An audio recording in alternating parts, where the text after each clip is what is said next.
నీ యొక్క ఆత్మీయ జీవితాన్ని నువ్వు కట్టుకుంటున్నప్పుడు నీ యొక్క కట్టబడే విధానం నీకు తెలియట్లేదా? నీ ప్రార్థించే విధానం నీకు తెలియట్లేదా? నీకు తెలుసు నువ్వు పాపంలో ఉంటున్నావు, నీకు తెలుసు నువ్వు పాపంలో బ్రతుకుతున్నావు, నీకు తెలుసు ఆ పాపము నిన్ను కబలించి తినేస్తున్నది తెలుసు, అయినా వేరు పారై ఉండట్లేదు. ఎలా ఉండమంటాడు ఆయన? You are separated from the sin, you are separated. యోనా మీద ఎంతో ప్రేమ దేవుడికి, యోనా మీద ఎంతో ప్రేమ. స్థిరంగా చెప్పాడు. యోనా ఏం భయపడ్డాడో తెలుసా?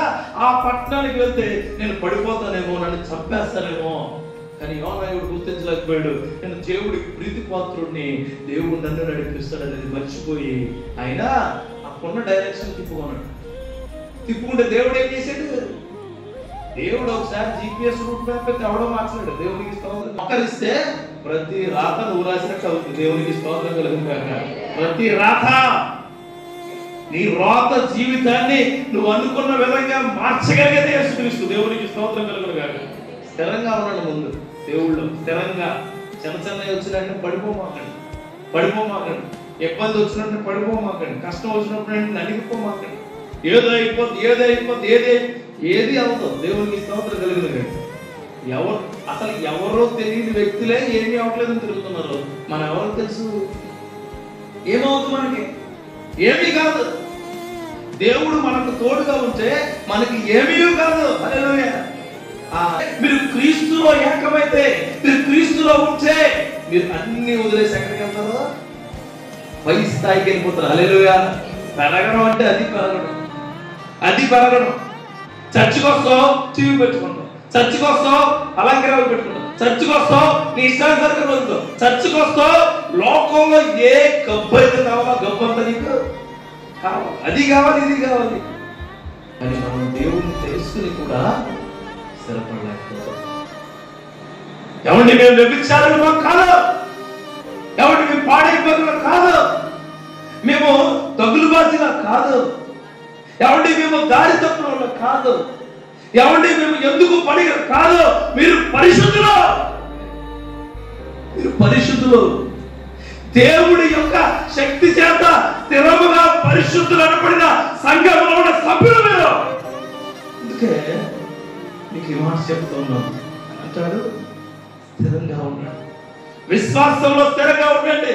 దేవుడు అంటే తెలియని మనుషులు, వాక్యం అంటే తెలియని మనుషులు, బైబిల్ అంటే తెలియని మనుషులు, దేవుడి క్రియలు అంటే తెలియని మనుషులు దేవుడు అంటే తెలుసుకుని మన జీవితాన్ని మొత్తం మార్చుకున్నారు. నీకు బైబిల్ తెలుసు, వాక్యం తెలుసు, ప్రసంగం తెలుసు, పాట తెలుసు, ప్రార్థన తెలుసు, వాక్యం యొక్క విధానాలు తెలుసు, సంఘ కార్యాలు తెలుసు, సంఘ సేవకుడి యొక్క మనసు తెలుసు.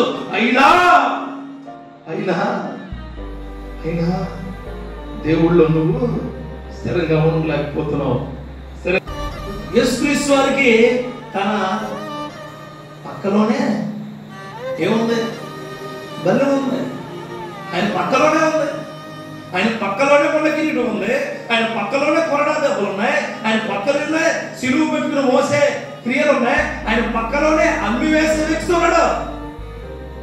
అలాగే మనకు కూడా చుట్టూ, మన ఆత్మీయ జీవితం మన చుట్టూ అట్లాంటి వాళ్ళే ఉంటాం. కానీ మన సంఘంగా ఏకమై ఉండాలి. దేవునికి స్తోత్రం కలుగుగాక. ఎందుకని చెప్తాం? ఎవరు చెప్పారు ఈ వాక్యం వ్యాపారం అని? ఎవరు చెప్పారు ఈ వాక్యం? ఒకరికి కట్టుబడి ఉండాలి, ఒకరికి తల వంచాలి, ఒకరికి తలంపాలి, ఒకరికి కాలి కింద బ్రతకాలని. ఈ వాక్యం కింద ఉన్న వాడిని పైకి తీసుకొచ్చేది. హల్లెలూయా. పైన ఉన్నవాడు ఎప్పుడు కింద వాడికి చెయ్యని తీసుకునే ఉండాలి. ఆ సంఘంగా ఈ సంఘం.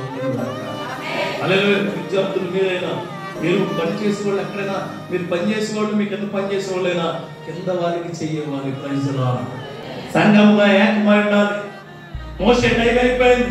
యెహోషువ దగ్గరికి వచ్చాడు దేవుడు. యెహోషువ దా, అందరినీ కట్టకట్టు, అందరినీ శ్రద్ధపరచు, అందరినీ స్థిరపరచు, అందరినీ లైన్ లో నిల్చోబెట్టనండి. నువ్వు ముందుకు రా. దేవునికి స్తోత్రం కలుగుగాక. నువ్వు ముందు ఏమండి నువ్వే నడిపించరా? నేను ఏర్పరిచాను, నువ్వు నడిపించాలే, నువ్వు మాత్రమే నడిపించగలవు అంటే ఒక్క ఇశ్రాయేలు కూడా ఒక్క మాట కూడా మాట్లాడలేదు. దేవునికి స్తోత్రం కలుగుగాక. అలాగే నీకు ఇచ్చిన క్రియలను నువ్వు క్రమశిక్షణతో కూర్చుకుంటూ చర్చిలో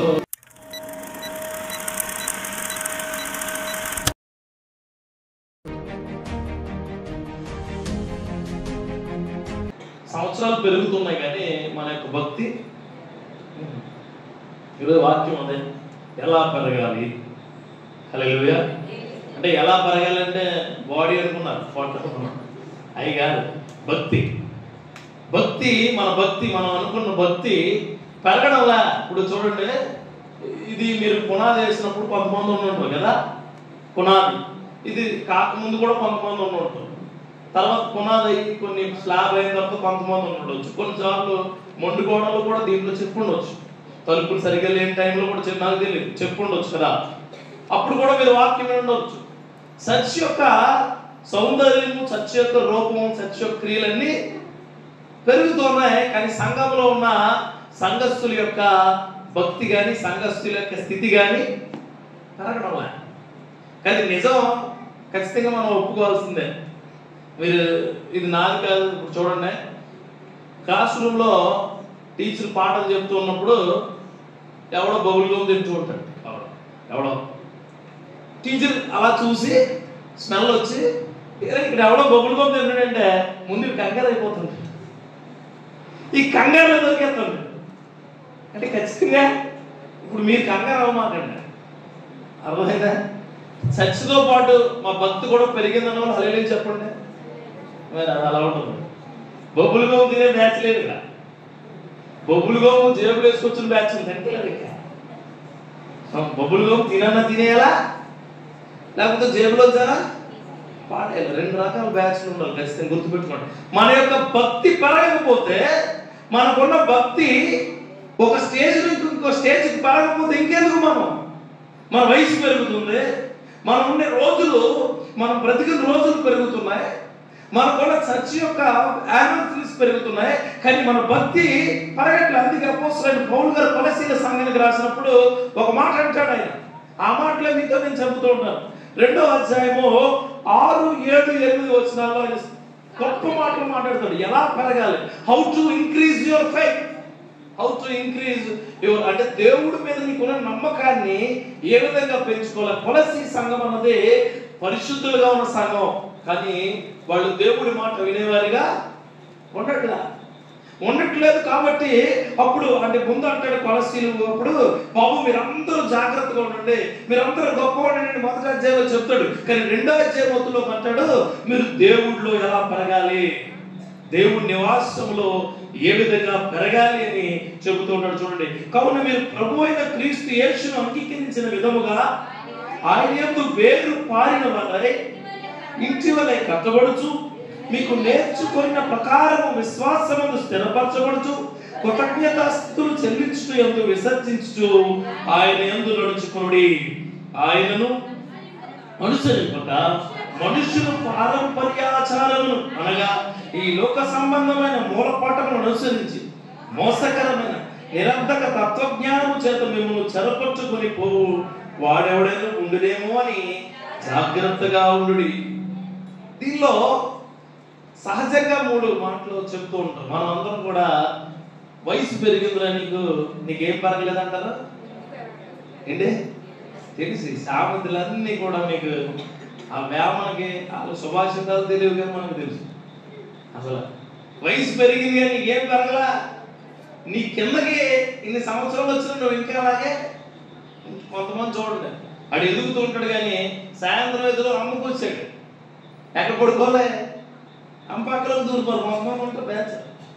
కానీ నేను ఒకప్పుడు అలాగే ఉండేవాడు, నేను కూడా అలాగే ఉండేవాడు. అమ్మ కూర్చే ఆ అమ్మ కూర్చైన సంఘానికి చెప్తున్నాడు ఆయన, ఏమని మీరు పరిశుద్ధులే, మీరు గొప్పవాళ్ళే, కానీ క్రీస్తు యందు వేరు పారలే. హల్లెలూయా. ఆయన అంటాడు చూడండి, ప్రభు అయిన క్రీస్తు యేసును అంగీకరించిన విధముగా ఆయన యందు వేరు పారిన వారై ఇంటి వలె కట్టబడుచు. ముందుగా ఇల్లు ఎక్కడి నుంచి అక్కడ మారిపోద్దండి, ఇల్లు చోట కడితే మారిపోద్దా? మరి ఇప్పుడు మళ్ళీ చక్రాలకు తీసుకెళ్ళిపోతుందా తెలుసా? అలాగా సంఘానికి కట్టబడిన జనాంగము సంఘాన్ని వదిలేసే జనాంగంగా అయిపోయింది కొన్ని రోజులు. ఎలాగా సంఘాన్ని, సంఘ మాటను, సంఘంలో ఉన్న వాక్యాన్ని, సంఘంలో ఉన్న క్రియలను, సంఘంలో వచ్చిన ప్రతి విధమైన ఆచారాలను ఎలా ఉంటుంది? ఇప్పుడు ఇక్కడే కాదు, ఇక్కడున్న ఎక్కడైనా అలాగే ఉంది.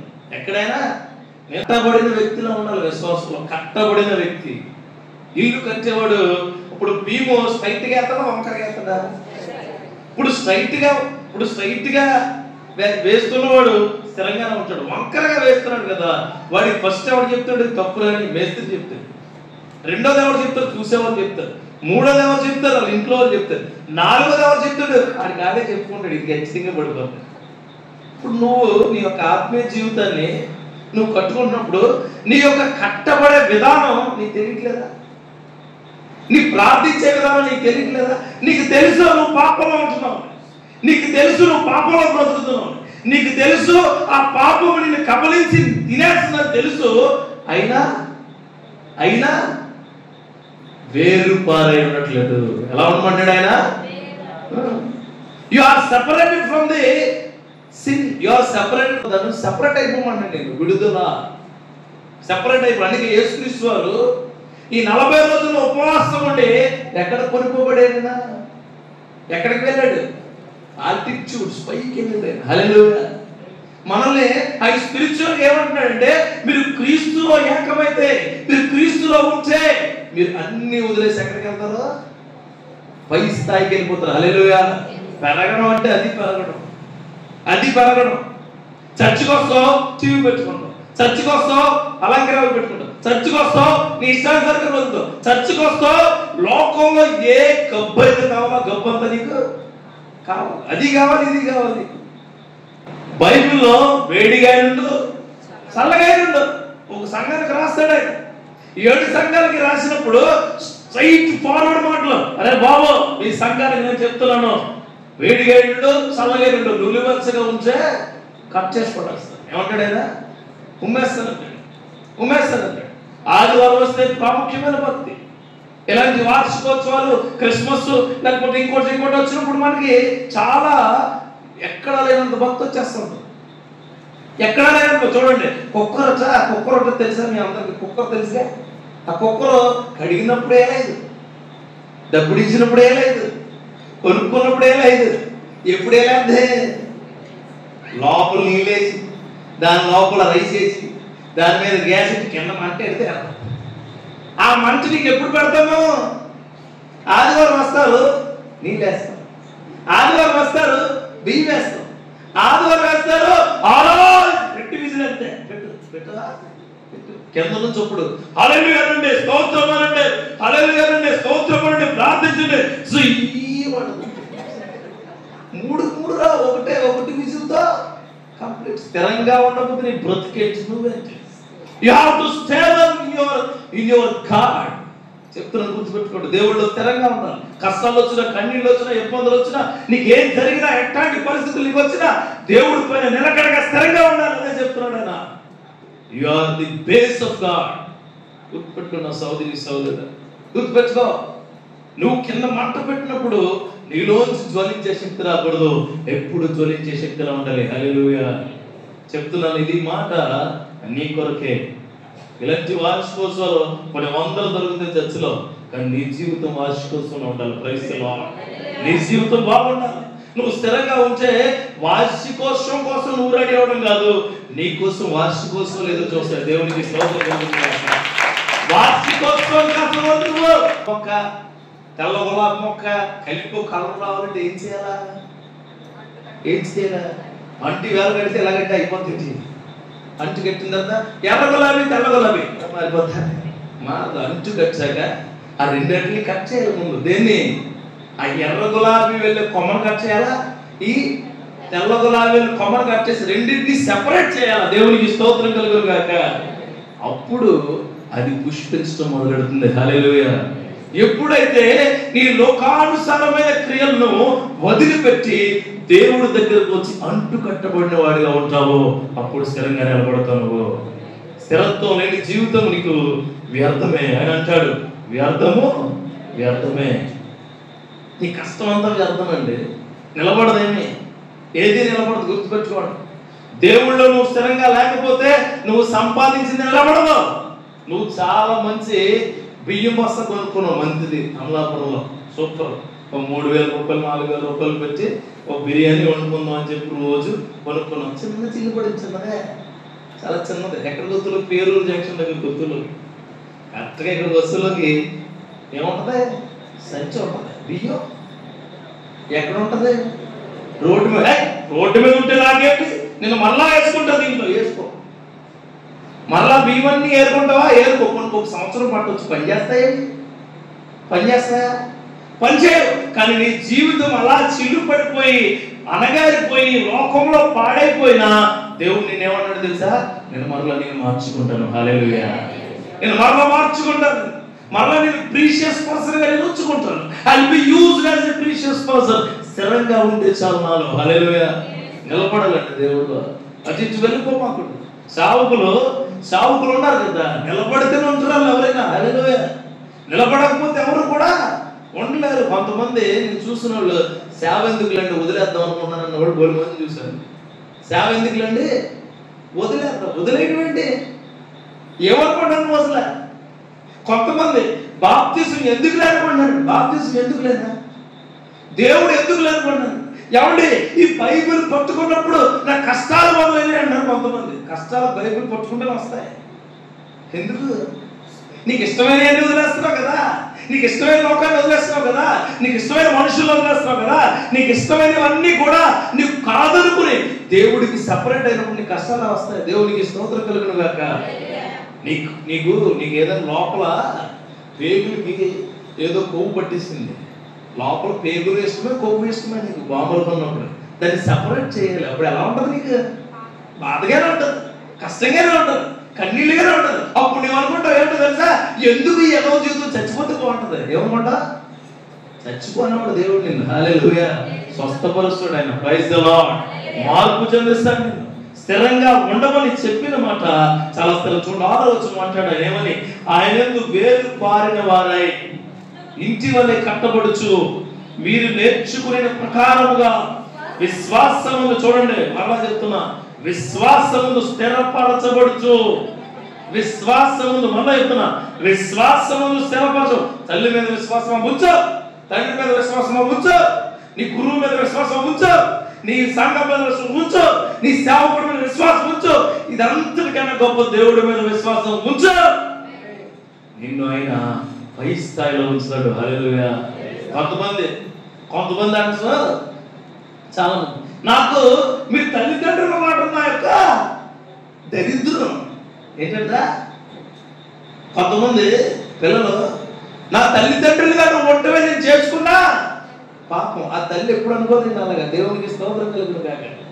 ఆ తల్లి ఎప్పుడు అనుకోదు. మొన్న నేను ఒక టీవీలో ఒక ఇంటర్వ్యూ చూశాను. ఒక అబ్బాయి 2 అమ్మాయిని చంపేసి ఇంటర్వ్యూ ఇస్తున్నాడు. ఇంటర్వ్యూ ఇస్తున్నప్పుడు ఆ తండ్రి అన్నాడు, అని చంపేయండి, నీ ఇష్టం వచ్చినట్టు చేయండి, నరికేయండి అన్నాడు. ఆ తల్లి దగ్గరికి మైక్ పట్టుకెళ్తే ఏముందో తెలుసా? బాబు ఏంటంటా వదిలిపెట్టేయండి బాబు, అది తప్పు చేయలేదు, కనీసం మమ్మల్ని అప్పుడప్పుడు చూసుకోవడానికి ఎలా చేయండి. తల్లి మనసు చూసారా? దేవుడు అదే అంటాడు, తండ్రి అయినా విడుచు తల్లి అయినా విడుచు నిన్ను విడువను. స్థిరంగా ఉండాలంటే దేవుళ్ళు స్థిరంగా. You are robust in your God always. సమస్య లేదు. ఎగ్జామ్ ఫెయిల్ అయిందని చిరాకు వచ్చేది మీకు, ప్రెగ్నెన్సీ ఫెయిల్ అయితే చిరాకు వచ్చేది మీకు. దేవుడు అంటే బిడ్డలు పుట్టకపోతే చిరాకు వచ్చేది, అప్పులు తీరకపోతే చిరాకు వచ్చేది, నువ్వు సంఘానికి వెళ్ళి సంఘంలో లేట్ అయితే చిరాకు వచ్చేస్తుంది, నువ్వు ఎక్కడికైనా వెళ్ళి దేవుడిని ఆరాధించాలంటే నీకు సాఫిస్టికేటెడ్ గా లేకపోతే నీకేమొస్తుంది? చిరాకు వచ్చేస్తుంది. స్థిరంగా ఉండాలి. దేవుడు నీతో ఏం మాట్లాడతాడు, దేవుడు నీతో ఏమి చేయిస్తాడు, దేవుడు నిన్ను ఎలా స్థిరపరుస్తాడు, దేవుడు నిన్ను ఎలా పెంచుతాడు అని నువ్వు ఎదురు చూడాలి. దేవునికి స్తోత్రం కలుగును గాక. అలా కాకుండా నీ జీవితంలో అటు ఇటు వెళ్ళిపోతే నేను ఏది కూడా ఎప్పుడు బాగుపరచలేదు. స్థిరంగా ఉండండి. అప్పుల బాధ తట్టుకో. నీ బిడ్డ ఉన్నాడండి, చిన్న బిడ్డ ఉంటాడు. ఈ బిడ్డ కేజీ మోస్తాడు ఇస్తాం, కేజీన్నర మోస్తాడు ఇస్తాం, 2 కేజీలు మోస్తాడు ఇస్తాం, 3 ఇస్తాం, 4 ఇస్తాం, 5 ఇస్తాం, 10 ఇస్తే వెంటనే నాన్నలు అమ్మంటారు అక్కడ గబగబా పరిగెడికి వచ్చేస్తారు ఆ బిడ్డ దగ్గరికి. వచ్చి రే నువ్వు అలా ఉండి నాకు ఇవ్వండి, నువ్వు అలా ఉండి నాకు ఇవ్వండి. ఎందుకు? అటు మోయలేడు. ఎందుకమ్మా మోస్తాడు? మోయలేడు. నీకేం తెలుసు? వాడు అక్కడ నుంచున్నాడు, నేను మోస్తాను. దేవునికి స్తోత్రం కలుగును గాక. ఆ దేవుడు అంటున్నాడు, కష్టమా, నువ్వు తట్టుకునే వరకు తట్టుకో, నువ్వు తట్టుకోలేంది నేను నీకు ఇవ్వను, నువ్వు తట్టుకోలేంది నేను తట్టుకుంటాను. దేవునికి స్తోత్రం కలుగును గాక. నీ అప్పుల బాధలు చాలా మంది లోపల గుండెలో స్థిరంగా ఉండండి. నీ అప్పుల బాధల్ని ఆయన తీర్చబోతూ ఉన్నాడు. స్థిరంగా ఉన్న ప్రతి కుటుంబానికి చెప్పే మాట ఇదే, నిన్ను ఆర్థికంగా పెంచబోతూ ఉన్నాడు. దేవునికి స్తోత్రం కలుగును గాక. మళ్ళా వార్షికోత్సవానికి రాసి పెట్టుకోండి కృతజ్ఞతలు. దేవా, నా జీవితంలో ఇది జరిగింది. అన్న ఇలాగే చెప్తాడు, అవుతాయి. ఇలాగే చెప్తాడు, అవ్వబట్టే ఎప్పుడు కావు, ఖచ్చితంగా అవుతాయి. నేను దేవుడు నా కోసం మాట పలికించాడంటే ఖచ్చితంగా అవుతాయి. హల్లెలూయా. ఖచ్చితంగా 100% అవుతాయి. Praise the Lord. 100%. లేకపోతే ఆ మాటే రాదు. అక్కడ ఆ మాటే రాదు. చూడండి, అప్పుల బాధలు అనగానే మీ గుండెలు కొంతమంది నా కొరకే అనిపిస్తుంది మీకు. దేవునికి స్తోత్రం కలుగును గాక. వాళ్ళకి అవుతాయి. Praise the Lord. కొంతమంది ఉంటారు అప్పుల బాధని, నాకు తెలియదే కాదు. నీకు తెలిసినప్పుడు అసలు అవ్వదు, నీకు తెలిసినప్పుడు అసలు అవ్వదు. ఇప్పుడు చూడండి, డాక్టర్ గారు నీకు బాగా తెలుసుకో, ఆయన వైద్యులు నీకు పని చేయదు. కాబట్టి చూసుకోండి మీరు ఎక్కడైనా సరే, మన ఇంట్లో వైద్యం మనకు పని చేయదు, పక్కింట్లో వైద్యం పని చేయదు. చూడండి, మన ఇంట్లో కూర నీ కూర నీకు నచ్చింది, అసలు నచ్చదు. నీ కూర పక్కింట్లో వేసుకుంటే మాత్రం నేను పొగిడే వరకు కాదు అప్పటి నుంచి. ఇదే చెప్తున్నాడు పౌలు గారు. ఏమని, బాబు ఆ ఎఫ్ఎస్సి సంఘం, ఆ కొరింథీ సంఘం, ఆ వెనకాల ఉన్న ఆ సంఘాన్ని, ఈ సంఘాన్ని చూసి మీరు స్థిరంగా తాగలండి. ఏమన్నాడు? నువ్వు స్థిరంగా ఉండు. ముందు దేవుడు విశ్వాసంలో నువ్వు స్థిరంగా ఉండు. ఆ ఎఫ్ఎస్సీలను తీసుకొచ్చి అక్కడెక్కడో కూర్చోబెట్టి వాళ్ళని అభిషేకించారు. మమ్మల్ని ఎందుకు అభిషేకించారంటే నేను అభిషేకించాను, నీకు ఇచ్చిన తలాంతులు నీకు ఇస్తాడంతే. హల్లెలూయా. నువ్వు వేరు పారైపో ముందు వాళ్ళతో విశ్వాసంలో స్థిరంగా ఉండు. నేను నిలబడతాను, నేను గొప్ప చేస్తాను. నువ్వు వాళ్ళ కోసం వీళ్ళ కోసం చూస్తావేంటి? అందుకే ప్రకటన గ్రంథం 7 సంఘాలకు రాసినప్పుడు 7 విధాలుగా మాట్లాడతాడు దేవుడు. దేవునికి స్తోత్రం కలుగును గాక. ఒకరికి గద్దింపు ఉంటుంది, ఒకరిని పొజగిస్తాడు, ఇంకొకరిని వరాలు ఇస్తాడు, ఇంకొకరిని నువ్వు బాగోకపోతే తొక్క తీసేస్తాడు. దేవుడు ఒక్కొక్కరితో ఒక్కొక్క విధంగా మాట్లాడతాడు. ఇప్పుడు నా మాట కూడా నీకు ఒక విధంగా అర్థమవుతుంది, నీ పక్కవారికి ఇంకో విధంగా అర్థమవుతుంది. దేవుడు కృపది. హల్లెలూయా. దేవుడు కృప. ఆయన చూడండి, వీళ్ళంటే ఏంటి, ఈ ఫిలిప్పీలు, ఎఫ్సీలు, ఈ సంఘాలు ఉన్నాయని కంపేర్ చేసుకున్నారు. నువ్వు కంపేర్ చేసుకోక. చూడండి, పక్కింటి వాళ్ళకి ఏదైనా మంచిది జరిగింది అనుకో, నువ్వు వెంటనే ఏం చూస్తావు తెలుసా? ఏం చెప్తావు? నాకు మంచిది ఇంకా జరగలేదే, నాకు అదే చీర కావాలి, దొరకదు, నాకు అలాంటి భార్య దొరకాలి. ట్విన్స్ కదా, ఒక అమ్మాయి పుట్టిందండి, నీకు అలాంటి భార్య ఎలాగొచ్చింది? నా దగ్గరికి మనం తమ్ముడు వచ్చి ఫోటో చూపించి అన్న సంబంధాలు చూడండి అన్నాడు. సంబంధాలు దానికి బ్రోకర్ అనుకుంటున్నాను. చూడండి, పాస్టర్కి బాగా దొరుకుతారని అంటారు. మేమే మరి బకరాలో దొరికింది అందరికి. పాస్టర్లు అంటే అందరికి లోపు ఎవరు అందరికీ లోపు ఎవరు? నన్ను కూడా అలాంటి అనుకున్నాను. యోనా మీద ఎంతో ప్రేమ దేవుడికి, యోనా మీద ఎంతో ప్రేమ. స్థిరంగా చెప్పాడు. యోనా ఏం భయపడ్డాడు తెలుసా? ఆ పట్టణానికి వెళ్తే నేను పడిపోతానేమో, నన్ను చంపేస్తానేమో. కానీ యోనా ఎవడు గుర్తించలేకపోయాడు. నేను దేవుడికి ప్రీతిపాత్రుడిని, దేవుడు నన్ను నడిపిస్తాడు అనేది మర్చిపోయి ఆయన అక్కడున్న డైరెక్షన్ తిప్పుకుంటే దేవుడు ఏం చేశాడు? దేవుడు ఒకసారి GPS రూట్ మ్యాప్ అయితే ఎవడో మార్చలేడు. దేవునికి స్తోత్రం. మొక్కరిస్తే ప్రతి రాత నువ్వు రాసినట్టు అవుతుంది. దేవునికి స్తోత్రం కలుగును గాక. ప్రతి రాత నీ రాత జీవితాన్ని నువ్వు అనుకున్న విధంగా మార్చగలిగేది యేసుక్రీస్తు. దేవునికి స్తోత్రం కలుగును గాక. స్థిరంగా ఉన్నాడు ముందు దేవుళ్ళు. స్థిరంగా చిన్న వచ్చినట్టు పడిపోమాకండి. ఇబ్బంది వచ్చినట్టు పడిపోమాకండి. కష్టం వచ్చినప్పుడు నలిగిపోమాకండి. ఏది అవ్వదు. దేవునికి స్తోత్రం కలుగును గాక.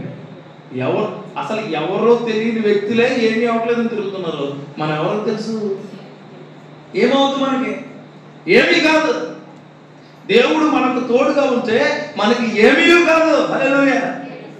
కానీ మనం దేవుడిని తెలుసుకుని కూడా స్థిరపడలేకపోతున్నాం.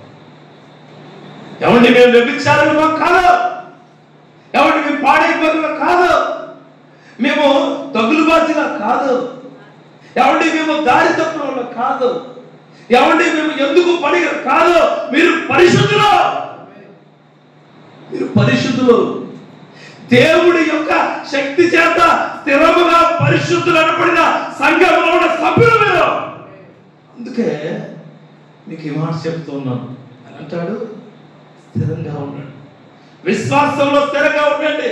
దేవుడు అంటే తెలియని మనుషులు, వాక్యం అంటే తెలియని మనుషులు, బైబిల్ అంటే తెలియని మనుషులు, దేవుడి క్రియలు అంటే తెలియని మనుషులు దేవుడు అంటే తెలుసుకుని మన జీవితాన్ని మొత్తం మార్చుకున్నారు. నీకు బైబిల్ తెలుసు, వాక్యం తెలుసు, ప్రసంగం తెలుసు, పాట తెలుసు, ప్రార్థన తెలుసు, వాక్యం యొక్క విధానాలు తెలుసు, సంఘ కార్యాలు తెలుసు, సంఘ సేవకుడి యొక్క మనసు తెలుసు. అయినా దేవుళ్ళో నువ్వు స్థిరంగా ఉండలేకపోతున్నావు. వాక్యం నీకు కొద్దిగా ఇబ్బంది ఉండొచ్చు, వాక్యం అయినా నీతో నేను చెప్తూ ఉన్న మాట స్థిరంగా ఉండండి. హల్లెలూయా. స్థిరంగా మాత్రమే ఉండండి. ఇంక చూడండి 2 కొరింథీయులకు రాసిన పత్రికలో ఇంకొక మాట చేద్దాం. 2 కొరింథీయులకు రాసిన పత్రిక 5వ అధ్యాయము 7వ వచనం. కనుక ఈ దేహంలో నివసించినంత కాలము ప్రభువును ఎల్లప్పుడూ ధైర్యం గలవారమై ఉన్నాము. చాలా చూడండి, ఈ దేహంలో ఉన్నంతసేపు ఎవరికి ధైర్యంగా ఉండాలట? ధైర్యంగా ఉండాలి ఈ దేహంలో ఉన్నంత కాలం. నువ్వు అంటే మెయిన్ దేవుళ్ళో స్థిరంగా ఎన్నుకుంటున్నారంటే మీరందరూ చాలా మంది క్రైస్తవులు ధైర్యం లేక, ఏం లేక, ధైర్యం లేక. అంటే ఆరోగ్యం పాడైంది అనుకోండి, డాక్టర్ నమ్మండి, తప్పేం లేదు. కానీ డాక్టర్ మాత్రమే నమ్మకండి. దేవునికి స్తోత్రం కలుగును. నేను చెప్పేది అర్థమైందా? డాక్టర్ నమ్మండి, డాక్టర్ మాత్రమే నమ్మకండి. అది ఎవరు నమ్మాలి? ముందు ఎవరు నమ్మాలి?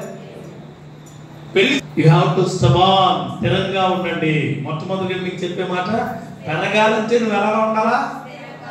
స్థిరంగా ఉండాలి. అన్నిటిలో స్థిరంగా ఉండాలి.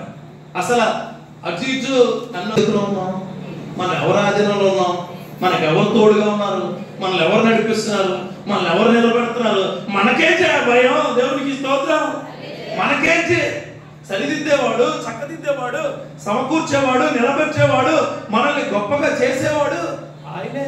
అందుకే అంటాడు కృతజ్ఞతాస్తుతులు చెల్లించుట యందు విస్తరించు. అంటే దేవుడు నేను అంటున్నాడు విస్తరించమంటున్నాడు. ఎక్కడ విస్తరించమంటున్నాడు?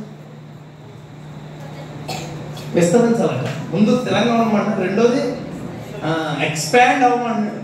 ఎక్స్పాండ్. చూడండి, వరి విత్తనాలు వేస్తారు కదా మీరు. వరి విత్తనాలు ఎలా వేస్తారు? ఎలా వేస్తారు? మామూలుగా అడుగుతున్నాను.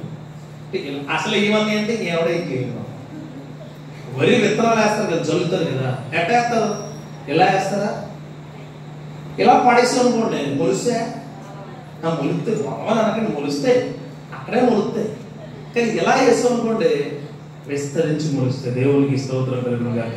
కృతజ్ఞతాస్తుతులు యందు విస్తరించాలంట. Praise the lord. నీకు ఏం కలిగినా ఆయన కృప అనాలి. Praise the Lord. అలా కాకుండా మీ పాస్టర్ గారు వస్తారు. పాస్టర్ గారు వచ్చిన వెంటనే మా అమ్మాయి ఫస్ట్ క్లాస్లో పాస్ అయిందండి, కేవలం మీ ప్రార్థన వల్ల అంటే ఈయన పాస్టర్ గారు పాపం ఎంతో ఆనందపడుతుంది. అయినా తర్వాత పాస్టర్ గారు వస్తారు, కేవలం మా ఈగర్ ప్రార్థనండి. ఆవిడ కూడా వెళ్ళిపోతాం, వాళ్ళిద్దరు వెళ్ళిపోతాం. ఇంకో బ్యాచ్ వస్తుంది ఇంటికి. ఎంత తెలివైంది అనుకుంటా మా అమ్మాయి, మామూలు తెలివైంది కాదు. అసలు నైట్ పుస్తకం తీస్తే నమిలి నమిలి నమిలి మింగేసి క్యాక్ అంటే మొత్తం నచ్చదు.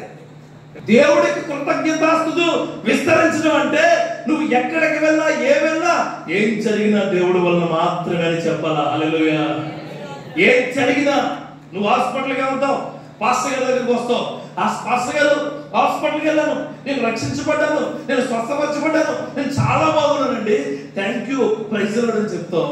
అంత ఇబ్బంది డాక్టర్ గారి దగ్గరికి వెళ్తాం. అలా వెళ్ళి మీ అర్థం అండి, మీ అర్థం మీరు వేసినంటే టింగ్ మారిపోయిందండి. ఎవరు ఏ ఎంతగా గొడుగు కాదు. నువ్వు స్థిరంగా ఉన్నావా?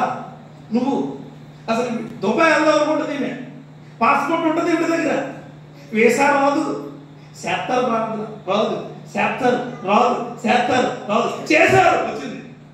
అయ్యి బాబు దేవుడే, ఫస్ట్ మంత్ ఫస్ట్ మంత్ కూడా ఎదురుతే ఫోన్ పే ఏంటి ఫోన్ పే అర్థమైనా? వెళ్ళేటప్పుడు పాస్టర్ గారు మీరు లేకపోతే ప్రార్థన చేస్తాం, అసలు మా కుటుంబాన్ని ప్రార్థిస్తారమ్మా. నువ్వెలాగని ఈయన ఎమోషన్ అయిపోతావు, ఈయన ఏం చేస్తాడు, ఈయన మొక్కలు ఇంట్లోకి వెళ్ళి వచ్చి అయ్యో బిడ్డ వెళ్తుంది ప్రార్థన చేస్తాడు, వెళ్ళిపోతే మొదటి వారం కూడా ఉంటుంది. ఎలా ఉన్నావు? మంచిలు దొరికినంత దేవుని కొరపండి. 2వ వారం అమ్మ ఎలా ఉన్నావు? చాలా బాగున్నానండి, చాలా సంతోషం. 3వ వారం ఎలా ఉన్నా? బాగున్నానండి, బాగున్నా. అలాగే 4వ వారం అమ్మ ఎలా ఉన్నావు? అయిపోయింది, నెల అయిపోయింది. నెక్స్ట్ అమ్మ ఎలా ఉన్నావు? ఎత్తకుండా ఉండి బాగుంటుంది. శాలరీ వస్తుంది తీసుకుంటాం, కష్టపడి వచ్చాను. 2 లక్షలు అప్పు చేయాలి. ఎంత వచ్చింది? 30,000. 1,70,000 తెలుసా? ఫాస్ట్ గారికి ఇచ్చేద్దన్నా తిరగలేక మారిపోతావా? వెంటనే దేవుడు నీకు ఏమిస్తాడు? ఆశీర్వాదం. కృతజ్ఞతాస్తుతులు విస్తరించడం అంటే ఏమి జరిగినా ఎట్లా జరిగినా దేవుడు వలన మాత్రమే జరుగును కాక. చాలా మందిని చూసాను నేను, అందుకే చెప్తున్నాను అన్నమాట. చాలా మంది తిరిగి వస్తారు, తిరిగి వచ్చి అందరికీ మంచి పట్టుకొచ్చి పాస్టర్ గారికి ఒక సెట్టు పట్టు పెట్టుకొస్తారు. అన్నకి కూడా ఎక్కుంటాయి రాలేదన్నా, ఇంకేమో సెంటు బోర్డులు ఉంటుంది చిన్నది. ఆ సెంటు బోర్డులు ఈ వీధి చివరి మూలకెళ్తే పెద్ద సెంటు బోర్డులు ఉంటుంది, కానీ వాళ్ళు తెచ్చిస్తారు. కానీ ఈవిడ చర్చికి వచ్చినప్పుడు లేకపోతే సంఘానికి వచ్చినప్పుడు కృతజ్ఞతాస్తుతులు ఏం చెప్పరు. అంటే చెప్పేవాళ్ళు ఉంటే ప్రైజ్లా చెప్పని వాళ్ళ కోసం చెప్తున్నాం. ఖచ్చితంగా ఉంటారని వచ్చినాయి, ఖచ్చితంగా చెప్తున్నా. కృతజ్ఞతాస్తుతులు చెల్లించే బాధ్యత నీది. హల్లెలూయా. దేవుడు నీకు శక్తి ఇచ్చినప్పుడు, దేవుడు నీకు కృప ఇచ్చినప్పుడు, దేవుడు నిన్ను విస్తరించినప్పుడు, దేవుడు నిన్ను గొప్పగా నడిపించినప్పుడు ఖచ్చితంగా ఆయన కొరకు నువ్వు కృతజ్ఞతాస్తుతులు చెల్లించాల్సిందే. అప్పుడే నువ్వు పెరుగుతావు, అప్పుడే నువ్వు పెరుగుతావు. నా సహోదరుడా, పాస్టర్ గారి ఇంటికి వస్తే బాధపడే వాళ్ళు ఉన్నారు, పాస్టర్ గారి ఇంటికి వస్తే చిరాకు పడే వాళ్ళు ఉన్నారు, పాస్టర్ గారి ఇంటికి వస్తే ఎందుకు వచ్చేస్తున్నాడు ఈయన అపమానం అనుకునే వాళ్ళు ఉన్నారు. ఆ అనుకునే వాళ్ళు ఎక్కడ లేరని నేను అనుకుంటున్నాను. దేవునికి ఇష్టం పెట్టుకోండి. మీ ఇంటికి జగన్మోహన్ రెడ్డి గారు వచ్చిన సీఎం గారు ఎంత బాగుంటుంది? పెద్ద ఏం బాగోదని అనకండి, బాగుంటుంది. బాగుంటుంది కదా, బాగోదంట. పోలే బాగా ప్రధానమంత్రి వచ్చాడు అనుకోండి, వచ్చాడు అనుకోండి, ఎలా ఉంటుంది? అంటే పెద్ద వ్యక్తులు వస్తే ఎలా ఉంటుంది? మీ ఇంటికి చాలా ఆనందంగా ఉంటుంది కదా. పోలే మీ కాలేజీలో మంచి సారు, మీరు బాగా అభిమానించే సార్ మీ ఇంటికి భోజనం కొత్త ఎలా ఉంటుంది? సోదరు కదా. సార్ నీకు ఏం చెప్తాడు? ఎన్నాళ్ళు చెప్తాడు పాఠం? మహా అయితే 3 నెలలు చెప్తాడు, అంతేనా? నేను ఇంజనీరింగ్ కాబట్టి 3 నెలలు 4 నెలల కంటే ఎక్కువ చెప్పిన పాఠాలు మొత్తం అన్నీ తెలుసుకుంటే కదా. మరి చిన్నప్పటి నుంచి నువ్వు ఎదిగి పెళ్ళయి నీ పిల్లలు పుట్టిన బోధించేవాడు. హల్లెలూయా. ఆయన మరి మీ ఇంటికి వస్తున్నాడు, ఆయన నిన్ను మరి అన్ని అడుగుతున్నాడు, ఆయన నీకు అన్ని నీతులు చెప్తున్నాడు, ఆయన నిన్ను అన్ని విధాలుగా ఉంటున్నాడు. అంటే సంఘానికి కట్టుబడి ఉండేవాడు పెరుగుతాడు. హల్లెలూయా. సంఘానికి కట్టుబడి ఉండాలి ప్రతి మనిషి. దాంట్లో ఏ ఆలోచన లేదు, కట్టుబడి ఉండాల్సిందే. వారి కట్టబడుచు, చాలు కట్టబడుచు. ఈ కట్టబడుచు ఏంటంటే ఎఫెసీయులకు రాసిన పత్రిక కొద్దిగా వెనక్కి వెళ్దాం, జస్ట్ వెనక్కి వెళ్దాం. 3వ అధ్యాయం 17వ వచనం చదవండి. ఇది పెద్దగా ఉండవచ్చు.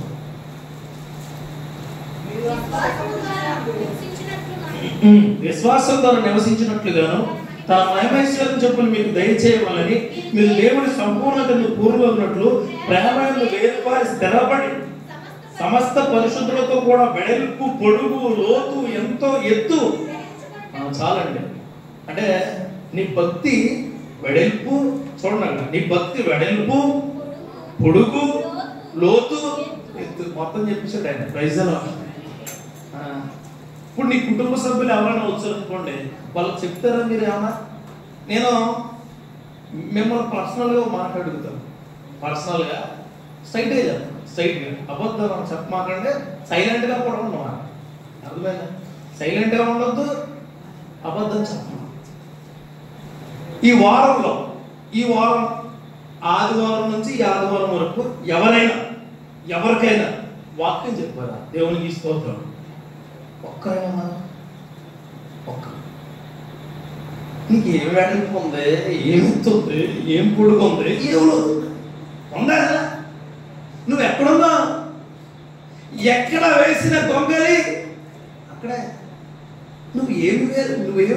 ఏమి విస్తరిస్తావయ్యా నువ్వు?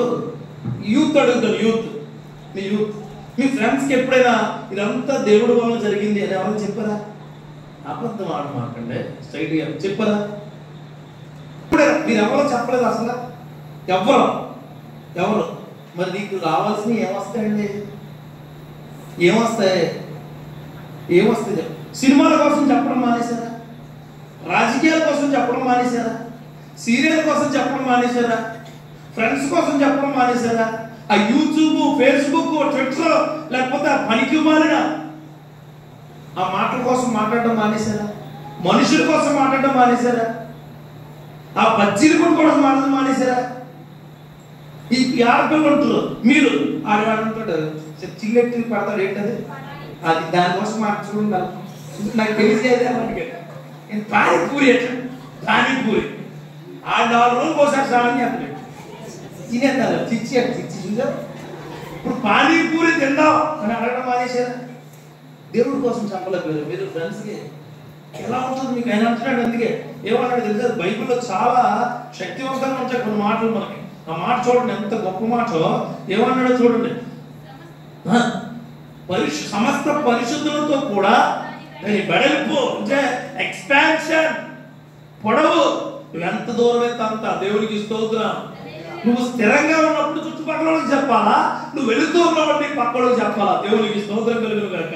చూడండి ఇంకో మాట అంటాడు, మళ్ళీ చెప్తున్నా, వెడల్పు అంటే నువ్వు నిలబడినప్పుడు నీ పక్కన ఉన్న వాళ్ళకి చెప్పాలి దేవుడి కోసం. హల్లెలూయా, చెప్పాలి ఖచ్చితంగా. నవ్వుతూనే దేవుడి మాటలు మనం చెప్పాల్సిందే, ఎంత వ్యక్తికైనా మీకు తెలియదు. మనం నిలబడాలి ముందు. ఆయన అంటాడు అందుకే వెడల్పు. నువ్వు సైలెంట్ గా కూర్చున్నా నీ దగ్గరికి మనుషులు వస్తారు, వాళ్ళకి ఖచ్చితంగా నువ్వేం చెప్పాలి దేవుడి కోసం. అంటే నీ దగ్గరికి అవసరం ఉన్న వాళ్ళు వస్తారు, గుర్తించి మాట్లాడాలా. హల్లెలూయా, గుర్తించి నీ దగ్గరికి అవసరత ఉన్నవాళ్ళు వచ్చినప్పుడు కూర్చోబెట్టి నీ మాటలు వల్ల సేద తీరుస్తే, నీ మాటల వల్ల బలపరుస్తే. నువ్వు ఎక్కడి నుంచి వేరే ప్రాంతం జర్నీ చేస్తున్నావు, పొడవు అంటే అదే. హల్లెలూయా, పొడవు. పరిశుద్ధులుగా నువ్వు ఉన్నప్పుడు నువ్వు వెళ్ళిన ప్రాంతంలో నీకు ఏదో వస్తుంది మాట్లాడటమే. హల్లెలూయా. తర్వాత ఏమన్నాడైనా లోతు అంటే నువ్వు పై స్థాయిలో ఉన్నప్పుడు నీకంటే కింద స్థాయి వ్యక్తులు ఉంటారు. కింద స్థాయి వ్యక్తులు తెలుసా నీకు? నువ్వు వాళ్ళని అంటావు, నాతో మాట్లాడతావు. చూడు, మన కింద ఉన్న వ్యక్తిని మనం చాలా జాగ్రత్తగా చూడాలి. నా క్యాస్ట్ పెద్దదండి, నా కలర్ పెద్దదండి, నాకు డబ్బు బాగా ఎక్కువ, మతం ఎక్కువైందండి నాకు అంటే కుదరదు. చెప్పాల్సిందే, మాట్లాడాల్సిందే కింద వ్యక్తులతో. చూడండి, ఫ్రెండ్స్ ఉంటారండి, నల్లగా ఉన్న వాళ్ళు ఫ్రెండ్స్ ఎవరు? తెల్లగా ఉండలేదు. ఈ నల్లగా ఉంటే బ్యాచ్ చేద్దాం. స్కూల్లో చూసారా మీరు కొత్తగా జాయిన్ అయినప్పుడు తెల్లగా ఉన్న అమ్మాయి పక్కన తెల్లగా ఉన్న అమ్మాయి కూర్చుంటాం. కొన్ని రోజుల తర్వాత ఈ తెలుపు కానీ బూడిదైంది. ఈ బ్యాచ్ అంతే. పాస్టర్లు కూడా చూడండి, ఓ టైప్ ఆఫ్ మైండ్ సెట్ పాస్టర్లు అందరూ పక్కన ఉంటారు, ఓ టైప్ ఆఫ్ పాస్టర్లు అందరూ పక్కన ఉంటారు. కానీ దేవుడు పక్కన ఉన్న వాళ్ళు మాత్రం స్ట్రైట్ గా ఉంటారు. దేవునికి చాలా మంది అలాగే. ఇప్పుడు నీదొకటి, నాదొకటి, ఇంకొకటి దేవుడిదొకటి. దేవునికి స్తోత్రం కలుగును. ఈ వాక్యం వ్యాపారం అని ఎవరు చెప్పారు? ఈ వాక్యం ఒకరికి కట్టుబడి ఉండాలి, ఒకరికి తల వంచాలి, ఒకరికి తలంపాలి, ఒకరికి కాలి కింద బ్రతకాలని. ఈ వాక్యం కింద ఉన్నవాడిని పైకి తీసుకొచ్చేది. హల్లెలూయా. పైన ఉన్నవాడు ఎప్పుడు కింద వాడికి చెయ్యందిస్తూనే ఉండాలి. ఆ సంఘంగా ఈ సంఘం ఉండదు కాక. హల్లెలూయా. విద్యార్థులు మీరు పనిచేసే వాళ్ళు, ఎక్కడైనా మీరు పనిచేసే వాళ్ళు, మీ కింద పనిచేసే వాళ్ళైనా కింద వారికి చెయ్యవాలి. Praise lord. దేవుడు అంటాడు, నేను మంచిగా ఉన్నవాళ్ళ కోసం వస్తా, పాడైపోయిన కోసం వచ్చాను. దేవునికి స్తోత్రం కలుగును. లోతు అంటే అది. ఎత్తు అంటే చూద్దాం. ఎత్తు అంటే చూసి నేను ముగిస్తాను. ఇంకా చాలా ఉంది కానీ ముగిస్తాను. చూడండి, ఎత్తు ఎంత ఎత్తు ఎంతో గ్రహించుకున్నట్టుకును, జ్ఞానమునకు మించిన క్రీస్తు ప్రేమను తెలుసుకున్నట్టుకును. ఆగండి. పైనంటే ఇది చాలా ఇంపార్టెంట్. ప్రతి సంఘాల్లో ఈ కిరికిలు ఉంటాయి. ఏంటి సంఘం వాక్యం చెప్తున్నాను, మీకు ఆలోచన అవుతారు, అన్న ఇలా కాకుండా అలా చెప్తే బాగుంటుంది, నీకు ఎదిగే నువ్వు చెప్పారు. పట్టుమని పాట పాడమంటే నువ్వు అంటావు, వాక్యం చెప్పమంటే నువ్వు నేనండి రాదండి, మరి నీకు ఎందుకండి? దేవుడు వాక్యం చాలా ఎత్తుగా ఉంటుందండి. దేవుడికి స్తోత్రం కలుగును గాక. అభిషేకించబడిన వాడు, నిర్మించబడిన వాడు, స్థాపించబడిన వాడు, నిలబెట్టబడిన వాడు, వాక్యము బోధించడానికి ఉన్నవాడు ఎత్తులోనే ఉంటాడు. దేవుడికి స్తోత్రం కలుగును గాక. నువ్వు తీసుకోవడానికి చూడాలి. ప్రైజ్ లో ఒక రోజు వస్తుంది, అప్పుడు కూడా నీకు లేపుతాడు. ప్రైజ్ లో హల్లెలూయా హల్లెలూయా. ఎత్తు అంటే అర్థమైందా? ఒక బెడెక్కు, పొడవు, లోతు, ఎత్తు, ఇవన్నీ గ్రహించుకునే శక్తి ఈ సంఘానికి ఇచ్చులుగాక. 8వ వచనం చదివి నేను మీకు ముగిస్తాను. ఇంకా నేను టైం అవుతుంది. మీకు కూడా మీకు కొద్దిగా మనం ఎలా పెరగాలంటే స్థిరంగా ఉండాలి, కష్టపడి ఉండాలి, మన విధానంలో విస్తరించబడి ఉండాలనే విషయం ఎవరికి అర్థం కావాలి? చెప్తున్నాను నేను మళ్ళా, వార్షికోత్సవం కాదు, ఇలాంటి వార్షికోత్సవం మీ కోసం ఎదురు వస్తాయి. దేవునికి స్తోత్రం కలుగును గాక. హల్లెలూయా. ఆయనను అనుసరింపక మనుషులు పారంపర్యాచారములు అలాగే లోక సంబంధమైన మూలపాఠములను అనుసరించి మోసకరమైన నిరంతక తత్వజ్ఞానం చేత మిమ్మల్ని చెరపరుచుకుని పోవాడేవలను ఉండలేమో అని జాగ్రత్తగా ఉండు. చివరిగా ఆయన జాగ్రత్తగా ఉండమని చెప్తారు. అంటే అబద్ధికులు వచ్చి నీతో మాట్లాడతారు. కొన్ని చాలా అబద్ధికులు. నాకు తెలిసిన సంఘం ఉంటుంది. ఆ సంఘం చాలా పవర్ఫుల్గా ఉంటుంది, పవర్ఫుల్గా మాట్లాడతారు, పవర్ఫుల్గా ఉంటుంది. సంఘాల పేర్లు ఎందుకు కానీ యేసుక్రీస్తు వారికి తన పక్కలోనే ఏముంది? బల్లెం ఉంది. ఆయన పక్కలోనే ఉంది. ఆయన పక్కలోనే కొండ కిరీటం ఉంది. ఆయన పక్కలోనే కొరడా దెబ్బలు ఉన్నాయి. ఆయన పక్కలోనే సిలువ పెట్టుకుని మోసే క్రియలు ఉన్నాయి. ఆయన పక్కలోనే అమ్మి వేసే వ్యక్తి ఉన్నాడు. అలాగే మనకు కూడా చుట్టూ, మన ఆత్మీయ జీవితానికి మన చుట్టూ అట్లాంటి వాళ్ళే ఉంటాం. కానీ మన సంఘంగా ఏకమై ఉండాలి. దేవునికి స్తోత్రం కలుగును గాక. సంఘంగా ఏకమై ఉండాలి. మోసే టైం అయిపోయింది. యెహోషువ దగ్గరికి వచ్చారు. దేవుడు, యెహోషువ దా, అందరినీ కట్టకట్టు, అందరినీ శ్రద్ధపరచు, అందరినీ స్థిరపరచు, అందరినీ లైన్లో నిల్చోబెట్టనండి. నువ్వు ముందుకు రా. దేవునికి స్తోత్రం కలుగును గాక. నువ్వు ముందుకు ఏమండి నడిపించరావు, నేను ఏర్పరిచాను, నువ్వు నడిపించాలే, నువ్వు మాత్రమే నడిపించగలవు అంటే ఒక్క ఇశ్రాయేలీయుడు కూడా ఒక్క మాట కూడా మాట్లాడలేదు. దేవునికి స్తోత్రం కలుగును గాక. అలాగా నీకు ఇచ్చిన క్రియలను నువ్వు క్రమశిక్షణతో కూర్చుకుందువు గాక. చర్చిలో చాలా అంటే మా చర్చిలో రావు అని అన్నమాట. ఖచ్చితంగా వస్తాయి. ఖచ్చితంగా తారతమ్యాలు, ఇబ్బందికరమైన మాటలు వస్తాయి. అవి రాకుండా కాచుకునే బాధ్యత మీరే, ఖచ్చితంగా మీరే. సండే స్కూల్లో ఉంటాయి, యూత్ మీట్లో ఉంటాయి, ప్రేయర్లో ఉంటాయి, మీటింగుల్లో ఉంటాయి, అన్నింటిలో ఉంటాయి. ఎందుకంటే సాతాను అనేవాడు అలజడి లేకపోతే మన బలం అడిగితే కదా. దేవునికి స్తోత్రం కలుగును గాక. ఎవడుండాలి? ఖచ్చితంగా మనం సాధారణ ఉండాలా. మనవాడిని నాలుగు భూములు భుజంగములు ఉండాలి, తొక్కును గాక. ఇప్పుడు యేసేపు కుటుంబంలో అన్నలు అందరూ ఉన్నారు. ఎవరికి రాలేదు. ఎవరికి వచ్చింది? ఎందుకు వచ్చింది? గెలిచాడా లేదా? ఇప్పుడు మోషేతో పాటు చాలా మంది ఉన్నారు, కానీ మోషేకే వచ్చింది. మోషే నిలబెట్టబడ్డా లేదా? యెహోషువ నిలబెట్టబడిందా లేదా? ఎందుకు? రూతు ఉంది, రూతు తోడుకోవడం కూడా వచ్చింది, కానీ రూతు నిలబెట్టబడిందా లేదా? ఎస్తేరుతో పాటు చాలా మంది ఉన్నారు ఒక ఫ్యామిలీలో, కానీ ఎస్తేరు నిలబెట్టబడింది. దేవునికి స్తోత్రం కలుగును గాక. అలాగే ఈ ఊర్లో చాలా మంది ఉన్నారు, ఎవరు చర్చికి వచ్చేవాళ్ళుగా లేదు. నువ్వే వచ్చావు. నువ్వు స్థిరపరచబడడానికి, నిలబెట్టబడడానికి, క్రమశిక్షణగా ఉండడానికి, మరి ఒక వార్షికోత్సవం నీ కోసం ఎదురు చూడడానికి దేవునికి స్తోత్రం కలుగును గాక. నువ్వు వచ్చి ఉన్నావు, నిలబడి ఉన్నావు, నిలబెట్టబడి ఉన్నావు. హల్లెలూయా.